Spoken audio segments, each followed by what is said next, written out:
రాష్ట్ర ప్రభుత్వం చాలా విఫలమైంది. దాంట్లో అది రాష్ట్ర ప్రభుత్వం ఇప్పటికైనా స్పందించి ప్రతి ఒక్కరికి కూడా వ్యాక్సిన్ వేసే విధంగా చర్యలు తీసుకోవాలని చెప్పి మా తెలుగుదేశం పార్టీ తరఫున మేము డిమాండ్ చేస్తూ ఉన్నాం.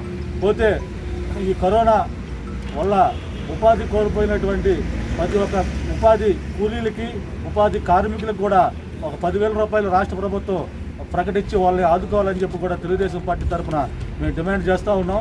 ఇప్పుడు ఉపాధి కోల్పోయినటువంటి ప్రజలకి అన్నా క్యాంటీన్లు మళ్ళీ తెరిపించి వాటి ద్వారా వాళ్ళకి భోజనం ఏర్పాటు చేసే చర్యలను కూడా ప్రభుత్వం చేపట్టాలని చెప్పి మా తెలుగుదేశం పార్టీ తరఫున మేము డిమాండ్ చేస్తూ ఉన్నాం. ఇప్పటికైనా రాష్ట్ర ప్రభుత్వం కళ్ళు తెరిచి ఈ ఆంధ్ర రాష్ట్రంలో ఈ కరోనా నివారణకి చర్యలు తీసుకోవాలని చెప్పి కూడా మేము డిమాండ్ చేస్తూ ఇప్పుడు థర్డ్ వేవ్ కూడా స్టార్ట్ అయింది. దానికి ముందుగానే అన్ని విధాల సహాయ సహకారాలు అన్ని ఏర్పాట్లు చేసుకోవాలని చెప్పి తెలుగుదేశం పార్టీ తరఫున డిమాండ్ చేస్తున్నాం.